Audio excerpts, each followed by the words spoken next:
வணக்கம். 8 திக்கும் என்ற செய்தி தொகுப்பை வழங்குவதற்காக நான் அஸ்லி பிஜாய். முதலில் தலைப்புச் செய்திகளை பார்க்கலாம்.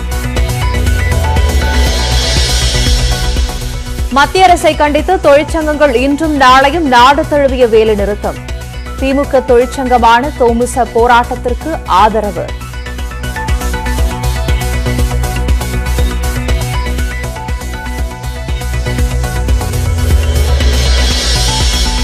சென்னையில் மிக குறைந்த அளவிலேயே பேருந்துகள் இயக்கம். வேலைநிறுத்த போராட்ட அறிவிப்பால் நெல்லை, கோவையில்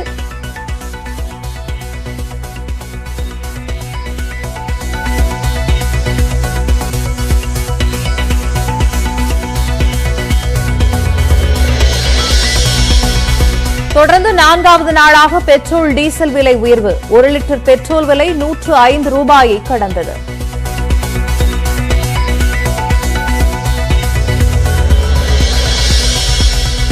அபுதாபியில் உள்ள மன்னர் குடும்பத்தை சேர்ந்த முதலீட்டாளர்களுடன் முதலமைச்சர் ஸ்டாலின் இன்று சந்திப்பு.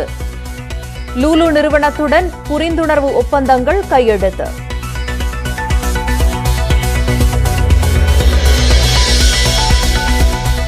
முதலமைச்சர் மு க ஸ்டாலின் தனி விமானத்தில் துபாய்க்கு குடும்ப சுற்றுலா சென்றுள்ளதாக எடப்பாடி பழனிசாமி விமர்சனம்.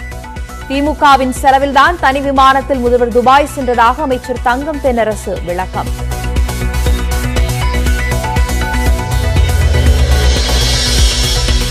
பிரபல திரையரங்கு நிறுவனங்களான PVR மற்றும் ஐநாக்ஸ் இணைகின்றன. பெயர்களில் மாற்றம் இருக்காது என்றும் அறிவிப்பு.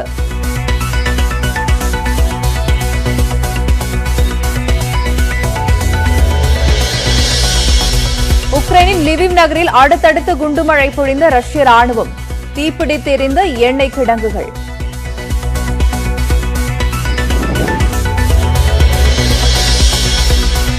IPL போட்டியில் மும்பைக்கு எதிரான ஆட்டத்தில் டெல்லி அணி 4 விக்கெட் வித்தியாசத்தில் வெற்றி. 2வது போட்டியில் பெங்களூருவை வீழ்த்தியது பஞ்சாப் அணி.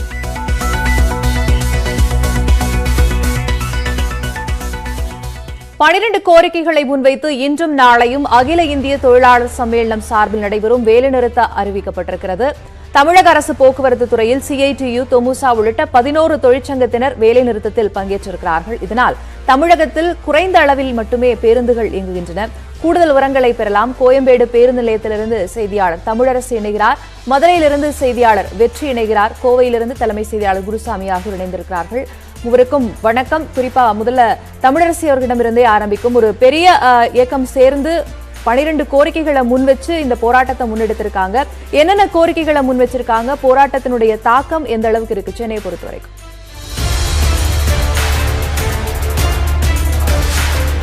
ஆக்சுவலி பொதுத்துறை நிறுவனங்களை தனியார் மயமாக்குதலை கைவிட வேண்டும். அதே போல தொழிலாளர் விரோத நடவடிக்கைகளை கைவிட வேண்டும். பெட்ரோல், டீசல் விலை உயர்வு, சமையல் எரிவாயு விலை உயர்வு உள்ளிட்டவற்றை கண்டித்து 12 அம்ச கோரிக்கைகளை முன்வைத்து பொதுத்துறை மக்களை காப்போம், நாட்டை காப்போம் என்ற முழக்கத்துடன் தொழிற்சங்கங்கள் இன்று மற்றும் நாளை பொது வேலை நிறுத்தத்திற்கு அழைப்பு விடுத்துள்ளன.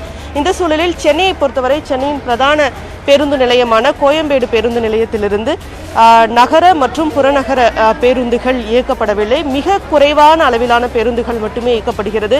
இதன் காரணமாக இது தெரியாமல் அதிக அளவிலான மக்கள் கோயம்பேடு பேருந்து நிலையத்தில் மணிக்கணக்கில் பேருந்திற்காக காத்திருக்க வேண்டிய சூழல் என்பது நிலவி வருகிறது. குறிப்பாக பள்ளிக்கு செல்லக்கூடிய மாணவர்கள், கல்லூரி மாணவர்கள், பணிக்கு வேலைக்கு செல்லக்கூடிய ஊழியர்கள் என பலரும் பல மணி நேரமாக பேருந்திற்கு காத்திருக்க வேண்டிய நிலை என்பது ஏற்பட்டிருக்கிறது. நீங்கள் எவ்வளவு நேரமாக பஸ்ஸுக்காக வெயிட் பண்ணுறீங்க? எங்கே போகணும்? 2 மணி நேரம் பஸ்ஸுக்கு 2 மணி நேரம் பஸ் வரலங்க. 6 மணிலேருந்து இருக்கிறோம் பஸ்ஸுக்கு. நீங்கள் எங்கே போகணும்? எதுக்கு? கேளம்பாக்கம், நாவலூர் போகணும். இன்னும் பஸ் வரவே இல்லை. இப்போ நீங்கள் எங்கேருந்து வர்றீங்க? இன்னைக்கு பஸ் ஸ்ட்ரைக்குன்னு உங்களுக்கு தெரியாதா? வந்து எவ்வளோ நேரமாக வெயிட் பண்ணிட்டுருக்கீங்க? பஸ்ஸு ஸ்ட்ரைக்குன்னு வந்து எனக்கு தெரியும். அன்றைக்கே நோட்டீஸ்லாம் கொடுத்தாங்க. சரி வந்து லாங்கில் போகிற பஸ்லாம் இருக்கும் சொல்லி தான் வந்தோம். ஆனால் பார்த்தா ஒரு பஸ்ஸு கூட இல்லை. சரி இப்போ வீட்டுக்கு தான் போகணும். நீங்கள் எங்கே போகணும்? எவ்வளோ நேரமாக வெயிட் பண்ணிட்டுருக்கீங்க? நான் வந்து ஹிந்துஸ்தான் காலேஜ் போகணும், கேளம்பாக்கம். நான் வந்து ஒரு 6:30லேருந்து வெயிட் பண்ணுறேன். இங்கே தான் மணி 8 o'clock ஆகுது. ஆக்சுவலி இருக்கக்கூடிய மக்கள் தெரிவித்த கருத்துக்களை பார்த்துருப்பீங்க. காலை 6 மணி முதல் இங்கு மக்கள் பேருந்திற்காக காத்திருக்க வேண்டிய சூழல் என்பது ஏற்பட்டிருக்கிறது.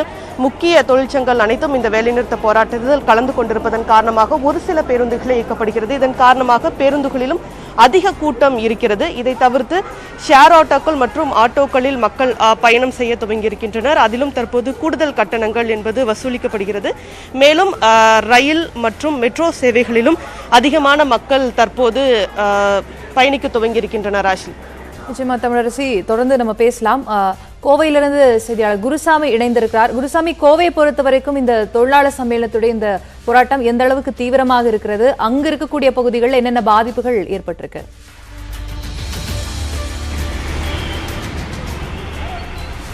அஸ்லே 12 அம்ச கோரிக்கைகளை வலியுறுத்தி வேலைநிறுத்த போராட்டமானது துவங்கி நடைபெற்று கொண்டிருக்கிறது. இன்று காலை ஓரளவு பேருந்துகள் இயங்கிய நிலையில் பின்னர் படிப்படியாக அந்த பேருந்துகள் இயக்கமானது தற்போது குறைக்கப்பட்டிருக்கிறது. கோவையை பொறுத்தவரை கோவை மாவட்டத்தில் உள்ள 10 போக்குவரத்து பணிமனைகளில் அனைத்து போக்குவரத்து பணிமனைகளிலும் பெரும்பாலான பேருந்துகள் தற்போது டெப்போவில் நிறுத்தி வைக்கப்பட்டிருக்கின்றன. நாம் அந்த நேரடி காட்சிகளை நாம் தற்போது பார்த்து கொண்டிருக்கிறோம். கோவை சுங்கம் பகுதியில் இருக்கக்கூடிய போக்குவரத்து பணிமனையில் நிறுத்தி வைக்கப்பட்டிருக்கக்கூடிய பேருந்துகள் அனைத்துமே நாம் தற்போது பார்த்து கொண்டிருக்கிறோம். பேருந்துகள் அனைத்துமே பெரும்பாலும் இங்கு நிறுத்தி வைக்கப்பட்டிருக்கிறது. கோவை மாவட்டத்தை பொறுத்தவரை 10% பேருந்துகள் மட்டுமே தற்போதைக்கு இயக்கப்பட்டு கொண்டிருக்கின்றன. 90% பேருந்துகள் வரை எல்லாமே அனைத்து பேருந்துகளுமே தற்போது பணிமனைகளில் கொண்டு வந்து நிறுத்தி வைக்கப்பட்டிருக்கின்றன. மேலும் தொழிலாளர்கள் பணிகளுக்கு செல்லாமல் தற்போது இங்கே அமர்ந்திருக்கக்கூடிய காட்சிகளையும் நம்மால் பார்க்க முடிகிறது. இன்று காலை முதல் பேருந்துகள் இயக்கப்படாததன் காரணமாக பொதுமக்கள் கடுமையான அவதிக்குள்ளாய் இருக்கிறார்கள். அதே வேளையில் கோவையிலிருந்து தனியார் பேருந்துகள் மற்றும் தனியார் நகர பேருந்துகள் இயக்கப்படுவதன் காரணமாக பொதுமக்களது நெருக்கடி மிகப்பெரிய அளவில் நெருக்கடி இல்லாத சூழலும் இருக்கிறது. அதே வேளையில் தாங்கள் திட்டமிட்டபடி பயணத்தை பொதுமக்கள் தொடர முடியாத ஒரு சூழலும் தற்போது நிலவி கொண்டிருக்கிறது. ஆட்டோக்களை பொறுத்தவரை ஆட்டோக்களது இயக்கமானது மிக குறைவான அளவே இருந்து கொண்டிருக்கிறது. இந்நிலையில் நாம் இந்த போராட்டத்தில் ஈடுபட்டு கொண்டிருக்கக்கூடிய தொழிற்சங்க நிர்வாகிகள் சிலர் நம்முடைய இருக்கிறார்கள். நம்ம அவரிடம் பேசலாம். சார், சொல்லுங்க, இன்னைக்கு போராட்டத்தை எவ்வளவு பேருந்துகள் நிறுத்தி வைக்கப்பட்டிருக்கு? எவ்வளவு தொழிலாளர்கள் வந்து இன்னைக்கு வேலைக்கு போகல? இந்த மத்திய அரசை கண்டித்துங்க, தொழிலாளர் விரோத போக்கை கைப்பிடிச்சிக்கிற மத்திய அரசை கண்டித்து இந்த வேலை நிறுத்தம். இந்த வேலை நிறுத்தம் பார்த்திங்கன்னா எங்கள் கிளையில் வந்து 2 வண்டி தான் செட் அவுட் ஆகிருக்கு. மொத்தம் 78 வண்டி இருக்குது. அதில் 2 வண்டி தான் செட் அவுட் ஆகிருக்கு. தொழிலாளிகள் மத்தியில் அந்த அளவுக்கு வெறுப்பு, காழ்ப்புணர்ச்சி இருக்குது. இது வந்து மோடி அரசு வந்து 44 சட்டங்களை கொண்ட தொழிலாளர் சட்டத்தை 4 சட்டமாக மாற்றி நிர்வாகத்துக்கும் கார்ப்பரேட் கம்பெனிகளுக்கும் ஆதரவாக தான் இந்த சட்டத்தை கொண்டு வந்திருக்காங்க. இதனால் தொழிலாளி நலன்கள், அவங்க வேலை பாதுகாப்பின்மை, இதெல்லாம் காரணமாக தான் இந்த வெறுப்புனால தான் இந்த வேலை நிறுத்தம் நடந்துட்டு இருக்குது. கோவை மாவட்டத்தில் மொத்தம் இப்போ எவ்வளவு பேருந்துகள் இருக்குது? எவ்வளோ பேருந்துகள் இயக்கப்பட்டிருக்கு? கோவை மாவட்டத்தில் பார்த்திங்கன்னா 1276 பேருந்துகள் இருக்குதுங்க. இதில் பார்த்தீங்கன்னா கிளைக்கு 1 வண்டி 2 வண்டி ஓடுது. ஒரு சிலைகளில் எந்த வண்டியுமே செட் அவுட் ஆகலை. கோவை மாவட்டத்தில் பார்த்திங்கன்னா சுங்கம் 2, 1, 2 இந்த மாதிரி இடங்கள்ல ஒன்றா 2 வண்டி 3 வண்டி தான் செட் அவுட் ஆகிருக்கு. மற்ற எல்லா வண்டிகளும் உள்ளே தான் நிற்கிதுங்க. அஸ்லே, ஒவ்வொரு போக்குவரத்து பணிமனையிலும் பெரும்பாலான பேருந்துகள் ஆங்காங்கே நிறுத்தி வைக்கப்பட்டிருக்கிறது. இதன் காரணமாக பொதுமக்கள் கடுமையான அவதிக்கு உள்ளாயிருக்கிறார்கள். தொழிற்சங்கங்களை பொறுத்தவரை இந்த 12 அம்ச கோரிக்கைகளை வலியுறுத்தி இந்த போராட்டத்தில் ஈடுபட்டிருக்கிறார்கள். குறிப்பாக போக்குவரத்து தொழிற்சங்கத்தை பொறுத்தவரை தொழிலாளர் விரோத போக்கினை கைவிட வேண்டும், அதேபோன்று பெட்ரோல் டீசல் விலையை கட்டுப்பாட்டுக்குள் கொண்டு வரப்பட வேண்டும் என்பன உள்ளிட்ட முக்கியமான கோரிக்கைகளை வலியுறுத்தி 2 நாட்கள் இந்த வேலைநிறுத்த போராட்டமானது நடைபெற இருக்கிறது. இதன் காரணமாக இன்றும் நாளையும் நடைபெறக்கூடிய இந்த 2 நாள் வேலைநிறுத்த போராட்டத்தின் காரணமாக கோவையிலிருந்து வெளியூர் செல்லக்கூடிய மக்களும், அதே போன்று கோவையிலிருந்து கேரளா உள்ளிட்ட பல்வேறு மாநிலங்களுக்கு செல்லக்கூடிய மக்களும் செல்ல முடியாத ஒரு சூழலானது ஏற்பட்டு இருக்கிறது. ஆஸ்லே, நிச்சயமாக குருசாமி, கோவை பொறுத்த வரைக்கும் என்ன மாதிரியான தாக்கத்தை இந்த பொது வேலை நிறுத்தம் ஏற்படுத்தியிருக்கு அப்படிங்கிற விஷயங்களை பதிவு செஞ்சீங்க. மதுரையிலிருந்து செய்தியாளர் வெற்றி இணைந்திருக்கிறார். மதுரையில பொறுத்த வரைக்கும் இந்த வேலை நிறுத்தத்தின் காரணமாக பேருந்துகள் எவ்வாறு இயக்கப்படுகின்றன, குறிப்பா எண்ணிக்கை குறைஞ்சிருக்கா, அங்க எப்படி இருக்கு தாக்கம்?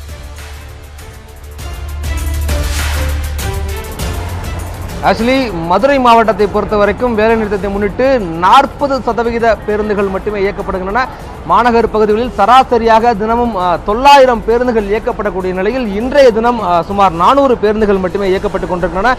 மதுரையின் பிரதான பேருந்து நிலையங்களான பெரியார் பேருந்து நிலையம், மாட்டுத்தாவணி பேருந்து நிலையம், ஆரப்பாளையம் பேருந்து நிலையம் ஆகிய அனைத்து இடங்களிலும் குறைவான அளவிலேயே பேருந்துகளானது இயக்கப்பட்டு கொண்டிருக்கிறது. பெரியார் பேருந்து நிலையத்தில் மட்டும் தினமும் சராசரியாக 450 பேருந்துகள் இயக்கப்படும் நிலையில் இன்றைய தினம் இதுவரைக்கும் 150 பேருந்துகள் மட்டுமே இயக்கப்பட்டிருக்கின்றன. மதுரை பெரியார் பேருந்து நிலையத்தை பொறுத்தவரைக்கும் செக்கானூர்னி, அழகர் கோவில், மேலூர், அலங்காநல்லூர், திருமங்கலம், கல்லுப்பட்டி ஆகிய வழித்தடங்களில் பேருந்துகள் இயங்குகின்றன.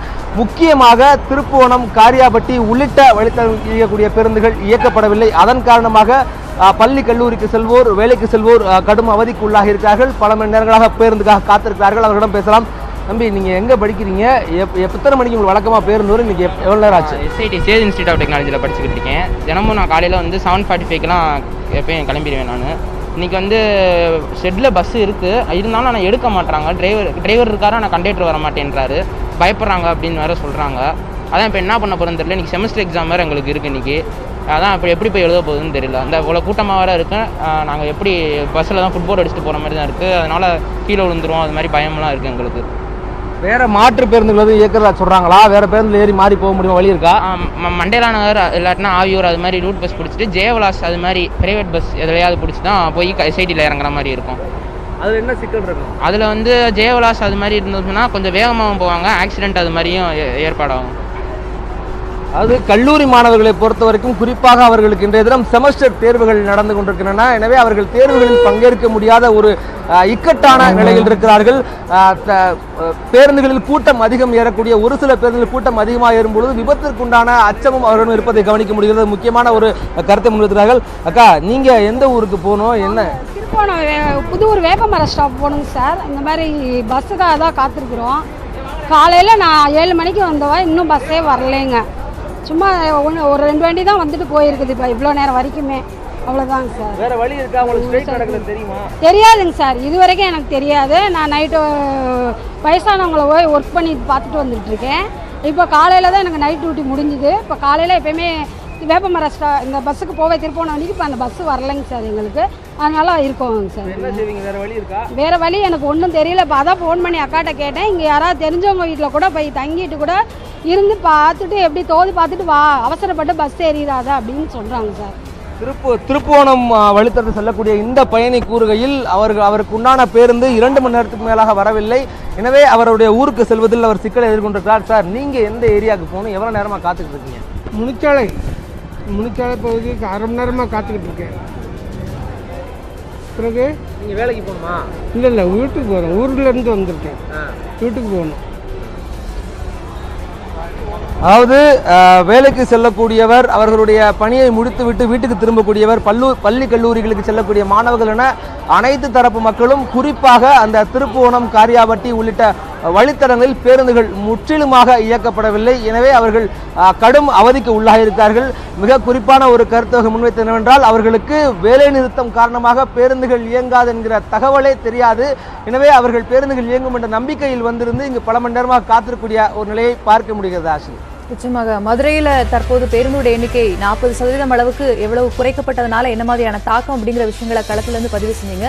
தொடர்ந்து திருச்சியிலிருந்து செய்தியாளர் விஜயகோபால் இணைந்திருக்கிறார். திருச்சியை பொறுத்த வரைக்கும் அங்கு பாதிப்பு எப்படி இருக்கிறது? பேருந்துகள் பொதுவாக இயக்கப்படுற எண்ணிக்கையிலிருந்து எவ்வளவு குறைஞ்சிருக்கு? விவரங்கள் என்ன விஜயகோபால்? திருச்சி மாவட்டத்தை பொறுத்தவரை ஆஸ்லி இரட்டிப்பு பிரச்சனை என்று சொல்லலாம். ஏனென்று கேட்டால், திருச்சி என்பது தென் மாவட்டங்களின் நுழைவாயிலாக கருதப்படக்கூடியது. திருச்சியிலிருந்து சென்னைக்கும் தென் மாவட்டங்களுக்கும் ஒரு இணைப்பு பகுதியாக இந்த திருச்சியோட மத்திய பகுதி இருக்கிறது. எனவே பேருந்து போக்குவரத்துகளில் மிக முக்கியமான பிரதான பங்கு வந்து இந்த திருச்சி மத்திய பேருந்து நிலையம் இருக்கிறது. நாம் நின்று கொண்டிருப்பது திருச்சி மத்திய பேருந்து நிலையம். எப்பொழுதுமே ஏராளமான மக்கள் இங்கு பேருந்துகளும் வந்து கொண்டிருக்கும். கிட்டத்தட்ட 3000 பேருந்துகள் தனியார் மற்றும் புறநகர், மாநகர், அரசு பேருந்துகள் என்று மொத்தம் 3000 பேருந்துகள் இங்கு இயக்கப்படக்கூடிய நிலையில் 1-2 பேருந்துகள் மட்டுமே நின்று கொண்டிருக்கிறது. ஏராளமான பொதுமக்கள், காலையில் வேலைக்கு செல்பவர்கள், பள்ளி கல்லூரிக்கு செல்லும் மாணவ மாணவிகள் என்று ஏராளமான பேர் காலையிலிருந்து காத்து கிடக்கிறார்கள். இன்னும் சிறிது நேரத்தில் அதிகபட்சமாக ஒரு 9 மணி அளவில் வேலைக்கு செல்ல அனைவரும் வெளியே வந்துவிட்டால் இந்த பேருந்து நிலையம் முழுவதும் மக்கள் கூட்டமாக தான் இருக்கும். மாற்று ஏற்பாடு என்பது இதுவரைக்கும் எதுவும் செய்யப்பட செய்யப்படவில்லை. நாம் பார்த்து கொண்டே இருக்கலாம். இந்த பகுதியில் இது வந்து மத்திய பேருந்து நிலையம் வந்து வெளியூர் செல்கின்ற பயணிகளுக்கானது. தற்பொழுது நாம் இங்கே இந்த பகுதியானது உள்ளூர் பயணிகளுக்கானது. தனியார் பேருந்துகள் மட்டுமே ஒரு முழு வீச்சில் இயக்கப்பட்டு வருகிறது. இந்த தனியார் பேருந்துகளில் எவ்வளோ பெண்கள் ஏறுகிறார் என்று பார்க்கலாம். என்று கேட்டால் அரசு பேருந்துகளில் பெண்களுக்கு இலவசம் என்பதால் முழுக்க அரசு பேருந்துகளில் பெண்கள் பயணித்து வந்தார்கள். இந்நிலையில் இப்போ தனியார் பேருந்துகள் மட்டுமே இயக்கப்படுகிற காரணத்தினால் தனியார் பேருந்துகள் மட்டுமே இவர்கள் செல்ல வேண்டிய ஒரு நிர்பந்தம் ஏற்பட்டிருக்கிறது. கிட்டத்தட்ட ஆயிரக்கணக்கான பெண்கள் தற்பொழுது காத்திருக்கிற காட்சிகள் நாம் பார்த்து கொண்டிருக்கிறோம். கிட்டத்தட்ட 10% பேருந்துகள், அதாவது திருச்சி மாநகரத்தில் மட்டுமே 930 அரசு பேருந்துகள் மற்றும் தனியார் பேருந்துகள் என்று 930 பேருந்துகள் இயக்கப்பட்ட நிலையில் இன்று 90 பேருந்துகள் கூட இயக்கப்படாததால் பயணிகள் பெரும் அவதிப்படுகிறார்கள். ஏராளமான பேர் வெளியூர் செல்ல வேண்டியவர்கள் காத்து கிடக்கிறார்கள்.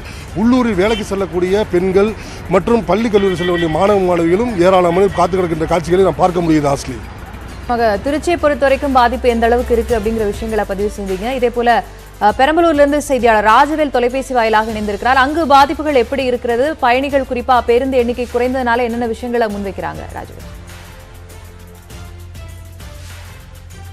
நிச்சயமாக பெரம்பலூர் தமிழகத்தின் மத்திய பகுதியில் அமைந்துள்ளது. பெரம்பலூர் அரசு போக்குவரத்து பணிமனையில் 105 பேருந்துகள் அங்கிருந்து இயக்கப்படுகிறது. இந்த பேருந்துகளில் இருந்து ஒரு பேருந்து கூட டெப்போவை விட்டு வெளியேறவில்லை. இதனால் பெரம்பலூர் புதிய பழைய பேருந்து நிலையங்கள் வெறிச்சோடி காணப்படுகிறது. பயணிகள் மிகுந்த சிரமத்திற்கிடையே எங்கு செல்வது என்று தெரியாமல் தவித்து வருகிறார்கள். மேலும் அரசு ஊழியர்கள் அனைவரும் பணிக்கு திரும்ப வேண்டும் என்று தமிழக அரசு உத்தரவிட்டுள்ளதால் அரசு ஊழியர்கள், பள்ளி கல்லூரி ஆசிரியர்கள் மிகுந்த சிரமத்திற்கு ஆளாகியுள்ளனர். தனியார் பேருந்துகள் மட்டுமே, சில பேருந்துகள் திருச்சி வரையில் மட்டுமே இயக்கப்படுகிறது. அதுவும் நிரந்தரம் இல்லை என்று ஓட்டுநரும் நடத்துனரும் சொல்வதால் பயணிகள் ஏறுவதற்கு மிகுந்த சிரமத்தோடு அச்சத்துடனும் காத்திருக்கின்றனர். பெரம்பலூரை பொறுத்த வரைக்கும் டிப்போல இருந்து பேருந்துகள் வெளியவே வரல. அதனால இது பற்றிய முன்னறிவிப்பு இல்லாதனால பொதுமக்கள் பெரிய அளவில் அவதிக்கு உள்ளாகி இருக்கிறார்கள் அப்படிங்கிற விஷயங்களை பதிவு செய்தீங்க. தொடர்ந்து மத்திய அரசை கண்டித்து இன்று நடைபெறும் அகில இந்திய பொது வேலை நிறுத்தத்தில் பல மாவட்டங்களில் முன்னறிவிப்பு சரியாக கிடைக்காதால் பயணிகள் பேருந்து நிலையங்களிலே காத்திருக்கக்கூடிய சூழல் நிலவுகிறது. இதன் அடிப்படையில் சென்னை, திருச்சி, மதுரை, பெரம்பலூர் உள்ளிட்ட மாவட்டங்களில் நடக்கக்கூடிய விவரங்களை செய்தியாளர்கள் பகிர்ந்து கொண்டதை பார்த்தோம்.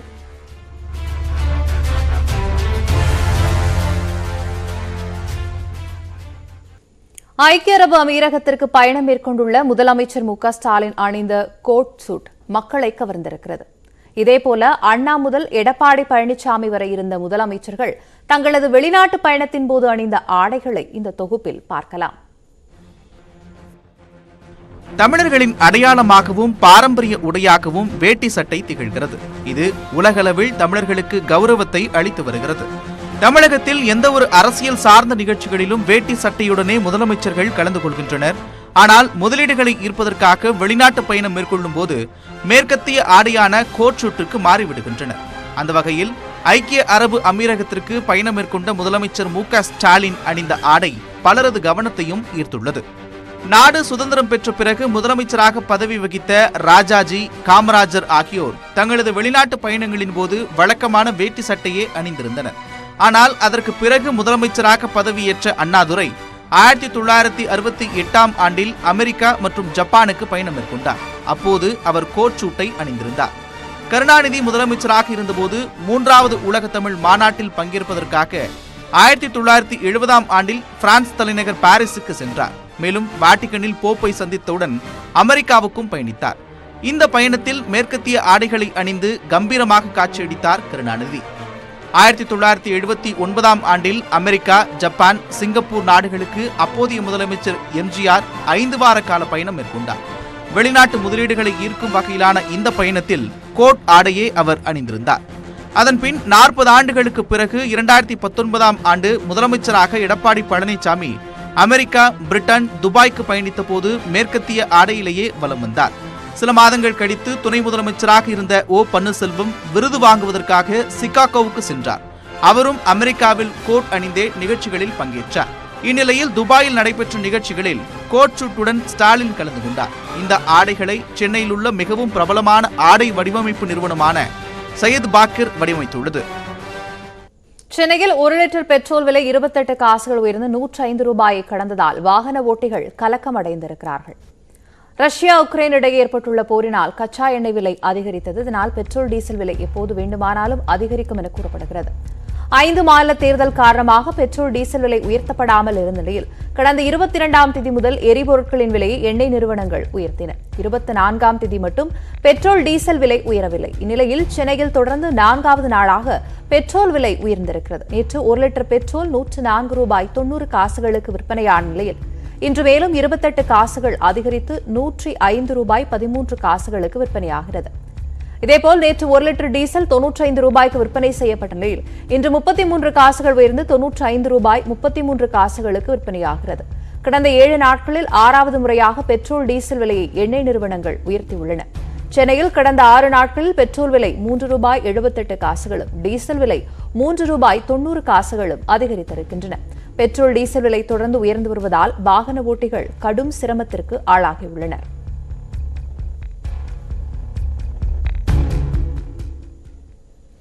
தமிழ்நாட்டிற்கு முதலீடுகளை ஈர்க்கும் வகையிலான அமீரக பயணம் முழு வெற்றியை தந்துள்ளதாக முதலமைச்சர் மு க ஸ்டாலின் மகிழ்ச்சி தெரிவித்துள்ளார். 4 நாள் பயணமாக துபாய் சென்றுள்ள முதலமைச்சர் ஸ்டாலின் தனது பயணம் குறித்து திமுக தொண்டர்களுக்கு மடல் எழுதியுள்ளார். அதில் தமிழ்நாட்டின் வளர்ச்சிக்காக பல்வேறு நாடுகளில் இருந்து முதலீடுகளை ஈர்ப்பதில் அரசு முனைப்புடன் இருப்பதாக குறிப்பிட்டுள்ளார்.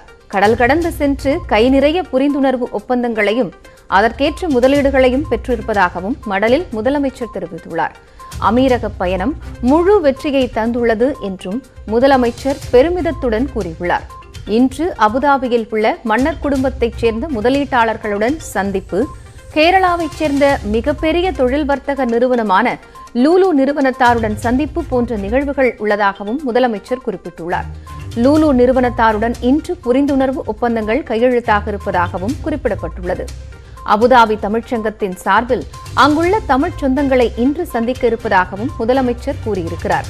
துபாய் சென்றதில் இருந்து பன்னாட்டு நிகழ்வுகளில் கோட் சூட் அணிந்திருந்த முதலமைச்சர் அயலக தமிழர்களை சந்திக்கும் நிகழ்வில் வேட்டி சட்டை அணிந்திருந்தார். அதனை மடலில் குறிப்பிட்டு கோட் சூட் அணிந்தால் வெளிப்படும் கௌரவம், கெத்து, இவற்றை விட வெள்ளை சட்டையும் இருவண்ணக்கரை வேட்டியும் தான் எப்போதும் கெத்து, எந்நாளும் கௌரவம் என்று குறிப்பிட்டுள்ளார். வெளிநாடுகளில் உள்ள பல்கலைக்கழகங்களில் இந்திய மாணவர்களுக்கான வாய்ப்புகள் குறித்து துறைசார் வல்லுநரின் கருத்தை கேட்கலாம்.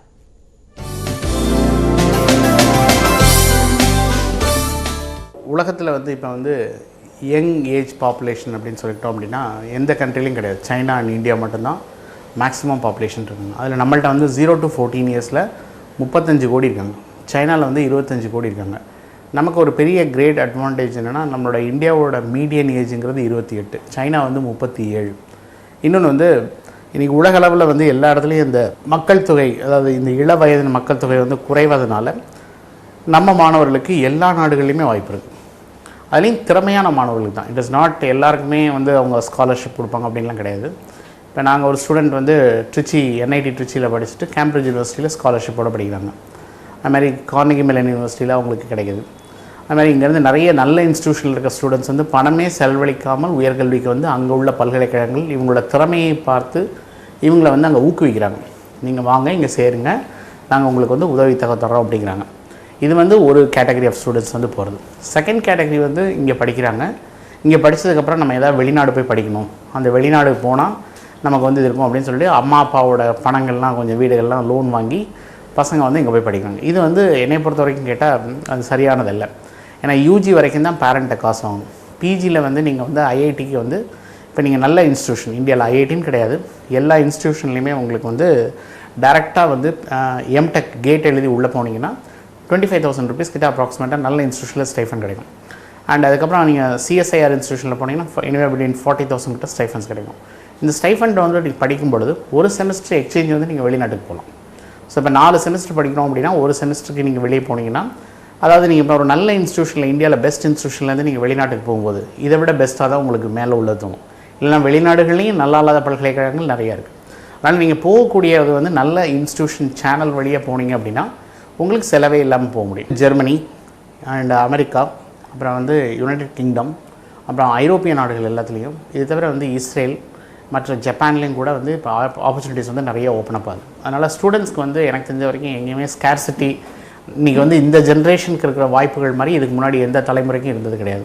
ஆனால் இந்த தலைமுறை மாணவர்கள் வந்து அவங்கள நல்லா தயார்படுத்திக்கிட்டாங்கன்னா இந்த மாதிரி சிறந்த கல்வி நிறுவனங்கள் வாயிலாக உலகத்தில் இருக்க பெஸ்ட் இன்ஸ்டியூஷனில் போய் படிக்கலாம். இப்போ உதாரணமாக வந்து எங்களுக்கு தெரிஞ்சு எங்கள் ஏரியா போஸ்ட்மேன் அவரோட பொண்ணு வந்து ஒரு சாதாரண கல்லூரியில் வந்து பயோடெக்னாலஜி படித்தாங்க. நாங்கள் வந்து ஐஐடி ரூர்க்கி ஷரான்பூர் கேம்பஸ்க்கு வந்து பல்ப் அண்ட் பேப்பர் கெமிக்கல்ஸ்னு கேட் வழியாக வந்து இந்த கேர்ள் போனாங்க.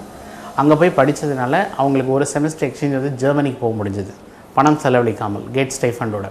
அவங்க போய் அங்கே போய் செலவழிச்சிட்டு அதுக்கப்புறம் வந்ததுக்கப்புறம் அவங்களுக்கு உடனடியாக ஸ்வீடனில் பிஹெச்டி கிடச்சிது, அதுவும் 100% ஸ்காலர்ஷிப்போட. அதனால் வந்து இதெல்லாம் வந்து பார்த்தோம் அப்படின்னா இந்த மாணவர்கள் வந்து இந்த மாதிரி நல்ல இன்ஸ்டியூஷன் வழியே போகும்பொழுது ஆட்டோமேட்டிக்காக டோர் ஓப்பன் ஆகுறது எந்த ஒரு மாற்று கருத்து இல்லை.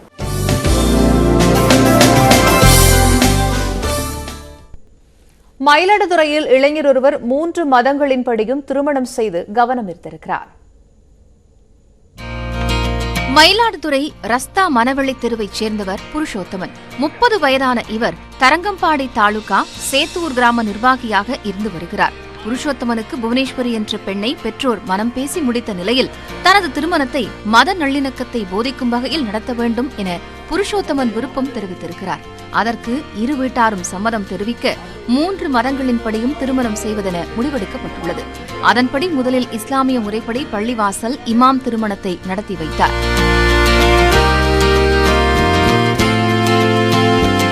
அடுத்து கிறிஸ்தவ முறைப்படி பாதிரியார் திருமணத்தை நடத்தி வைத்தார்.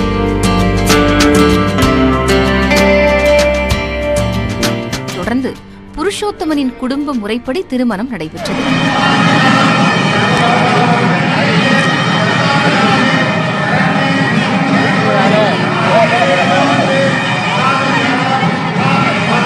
ஹிஜாப் அது இதுன்னு இப்போ இஷ்யூலாம் நிறையா இருக்கிறப்ப இந்த மாதிரி ஒரு திருமணம் கண்டிப்பாக தேவை.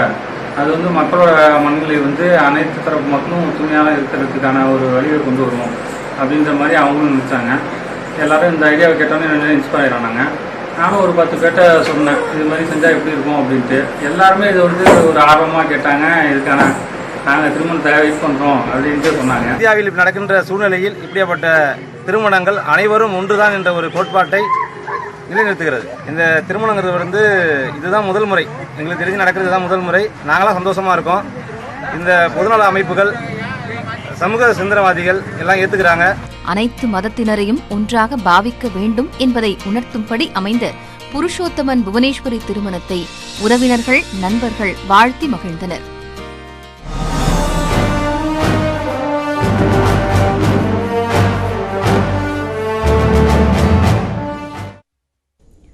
மத்திய அரசை கண்டித்து இன்று நடைபெறும் அகில இந்திய பொது வேலைநிறுத்தத்தை ஒட்டி சேலம் அரசு போக்குவரத்து கழக பணிமனையிலிருந்து வழக்கமாக இயக்கப்படும் 100க்கும் மேற்பட்ட பேருந்துகளில் சில பேருந்துகள் மட்டுமே இயங்குகின்றன. விவரங்களை பெறலாம். செய்தியாளர் கோகுல் தொலைபேசி வாயிலாக இணைந்திருக்கிறார். கோகுல், சேலத்தை பொறுத்த வரைக்கும் இந்த வேலைநிறுத்தம் எவ்வளவு பெரிய தாக்கத்தை ஏற்படுத்தி இருக்கிறது? பயணிகள் என்ன சொல்றாங்க? சேலம் மாவட்டத்தை பொறுத்தவரை வழக்கமாக வந்து சேலம் நகர பேருந்து நிலையம் மற்றும் சேலம் மத்திய பேருந்து நிலையத்திலிருந்து புறநகர் மற்றும் வெளியூர்களுக்கு என மொத்தம் ஒரு 1000 பேருந்துகள் வந்து இயக்கப்பட்டு வருகின்றன. அரசு பேருந்துகள், அதே போல தனியார் பேருந்துகள் ஒரு 300 பேருந்துகள் இயக்கப்பட்டு வருகின்றன. இந்த 1000 அரசு பேருந்துகளில் கிட்டத்தட்ட 10% பேருந்துகள் மட்டுமே, ஒரு 100 பேருந்துகள் மட்டுமே வந்து இயக்கப்படுகிறது. பெரும்பாலான அரசு பேருந்துகள், அதாவது 90% பேருந்துகள் வந்து இன்று இயக்கப்படவில்லை. அதே போல தனியார் பேருந்துகளை பொறுத்தவரை 300 பேருந்துகளில் பெரும்பாலான பேருந்துகள் வந்து இயக்கப்பட்டு வருகிறது. அதனால் வந்து பேருந்து நிலையங்களில் பார்க்கும் பொழுது மாணவர்களும் காலை நேரங்களில் வேலைக்கு செல்லக்கூடிய பணியாளர்களும் வந்து ஏராளமானோர் வந்து பேருந்து இல்லாமல் பெரும் அவதிக்குள்ளாகக்கூடிய காட்சியை நம்ம பார்க்க முடிந்தது. அதே நேரத்தில் ஆட்டோக்களை பொறுத்தவரையும் வந்து பெரும்பாலான ஆட்டோக்கள் வந்து இயக்கப்படவில்லை. ஒரு சில ஆட்டோக்கள் இயங்கின. அதாவது வழக்கமாக பள்ளிக்கு மாணவர்களை அழைத்து செல்லக்கூடிய ஆட்டோக்கள், சில ஊழியர்களை வந்து அலுவலகத்திற்கு அழைத்து செல்லக்கூடிய ஆட்டோக்கள் என அந்த வழக்கமாக காலை நேரங்களில் செல்லக்கூடிய ஆட்டோக்கள், ஒரு சில ஆட்டோக்கள் வந்து இயக்கப்பட்டன. ஆட்டோ ஸ்டாண்டுகளை பொறுத்தவரை பெரும்பாலான அனைத்து ஸ்டாண்டுகளிலும் வந்து ஆட்டோ அங்கேயே நிறுத்தி வைக்கப்பட்டிருக்கிறது. இந்த நிலையில் வந்து இந்த ஆட்டோ மற்றும் பேருந்துகள் இயக்கப்படாமல் வந்து பயணிகளும் வந்து மாணவர்களும் பெருமளவில் வந்து பாதிப்புக்குள்ளானார்கள் என்று சொல்ல வேண்டும். அதே போல வந்து சேலம் மாவட்டத்தை பொறுத்தவரை காலை 10 மணிக்கு மேல் வந்து சேலம் ஸ்டேட் பேங்க் எதிரில் வந்து ஆர்ப்பாட்டம் நடத்த இருக்கிறார்கள். அதே போல மாவட்ட ஆட்சியர் அலுவலகம் முன்பு வந்து பல்வேறு தொழிற்சங்கத்தை சார்ந்தவர்கள் வந்து ஆர்ப்பாட்டம் நடத்துவதாக அறிவித்திருக்கிறார்கள். இந்த மறியல் போராட்டம் மற்றும் ஆர்ப்பாட்டத்தை நடப்பதை ஒட்டி முன்னெச்சரிக்கையாக தற்பொழுதே வந்து காவல்துறையினர் வந்து மாவட்ட ஆட்சியர் அலுவலகம் எதிலும் வந்து ஏராளமான போலீசார் வந்து நிறுத்தப்பட்டிருக்கிறார்கள். அதே போல வந்து ஸ்டேட் பேங்க் வங்கி முன்பும் வந்து ஏராளமான போலீசார் வந்து முன்னெச்சரிக்கையாக தற்பொழுது நிறுத்தி வைக்கப்பட்டிருக்கிறார்கள். தற்போது காலை நேர நிலவரப்படி ஓரளவுக்கு பேருந்துகள் ஆட்டோக்கள் ஒரு சிலவை இயங்கினாலும் கூட 10 மணிக்கு மேலாக வந்து முற்றிலுமாக இயங்கப்படாது என்று பெரும்பாலான ஆட்டோ ஓட்டுநர்கள் மற்றும் பேருந்து ஓட்டுநர்கள் வந்து தெரிவித்திருக்கிறார்கள். தற்போதைய நிலவரப்படி வந்து ஒரு 10% பேருந்துகள் மட்டுமே சேலத்தில் இயங்கிக் கொண்டிருக்கிறது. ஆசிரியர் நிச்சயமாக சேலத்தை பொறுத்த வரைக்கும் அது ஏற்படுத்தி இருக்கக்கூடிய தாக்கம், பாதிப்பு உள்ளிட்ட விஷயங்களை பட்டியலிட்டீங்க. தொடர்ந்து கன்னியாகுமரி மற்றும் நாகை உள்ளிட்ட பகுதிகளில் இதனுடைய பாதிப்பு குறித்த விவரங்களை தருவதற்காக செய்தியாளர் சஜய்குமார் இணைந்திருக்கிறார். சஜய்குமார், கன்னியாகுமரியை பொறுத்த வரைக்கும் அகில இந்திய அளவில் வேலைநிறுத்தம் நடைபெற்று வரக்கூடிய நிலையில அங்கு எப்படி தாக்கத்தை ஏற்படுத்தி இருக்கிறது, என்னென்ன மாதிரியான நடவடிக்கைகள் மேற்கொள்ளப்பட்டிருக்கு? பொதுத்துறை நிறுவனங்கள் தனியார்மயமாக்குவது, பெட்ரோல் டீசல் சமையல் எரிவாயு விலை உயர்வு, அதே போல தொழிலாளர் போக்கை விரோத போக்கை கைவிட வேண்டும் உள்ளிட்ட 12 கோரிக்கைகளை வலியுறுத்தி இன்றும் நாளையுமாக நடைபெறும் பொது வேலை நிறுத்தம் பல்வேறு தொழிற்சங்கங்கள் அறிவிக்கப்பட்ட வேலை நிறுத்தமானது தற்போது நடைபெற்று வருகிறது. கன்னியாகுமரி மாவட்டத்தை பொறுத்தவரையிலும் 12 பணிமனைகள் உள்ள அரசு போக்குவரத்து பணிமனைகளில் 750க்கும் மேற்பட்ட பேருந்துகள் வழக்கமாக இயக்கப்படும். ஆனால் இன்று 50% பேருந்துகள் மட்டுமே தற்போது இயக்கப்படுகின்றன. அதே போல தமிழகத்திலிருந்து அண்டை மாநிலமான கேரளாவில் வந்து முழு வேலை நிறுத்தமானது தற்போது கடைபிடிக்கப்படுகிறது. அங்கு பெருந்து போல் காட்சி அளிக்கிறது. கடைகள் முற்றிலும் அடைக்கப்பட்டிருக்கிறது. அதே போல இதனால் வந்து தமிழகத்தில் வந்து கேரளா செல்ல அரசு பேருந்து குமரி மாவட்ட எல்லை பகுதியான களியக்காவலையுடன் நிறுத்தப்படுகிறது. அதே போல வந்து இங்கிருந்து கேரளாவுக்கு செல்லும் தனியார் வாகனங்களை வந்து எல்லை பகுதியான களியக்காவலையின் அந்த பகுதியில் பாரசாலை பகுதியில் வந்து அந்த பகுதியில் உள்ள தொழிற்சங்கங்கள், காங்கிரஸ், இடதுசாரி உள்ளிட்ட கட்சிகளை சார்ந்த கட்சியினர் வந்து இந்த தனியார் வாகனங்களை தடுத்து நிறுத்தி திருப்பி தமிழகத்துக்கு அனுப்பி வருவதால் வந்து தனியார் பேருந்துகளிலும் கேரளாவுக்கு செல்ல முடியாமல் மக்கள் அவதிக்குள்ளாகினர். பெரும்பாலான 50% மற்றும் பேருந்துகள் மட்டுமே இயக்கப்படுவதால் வந்து உள்ளூரிலும் குமரி மாவட்டத்தில் உள்ளூர் பயணிகளும் பெரும் அளவில் பாதிக்கப்பட்டிருக்கிறது. ஆஷ்லி, விவரங்களை விரிவாக பதிவு செய்தமைக்கு நன்றி சஜய்குமார்.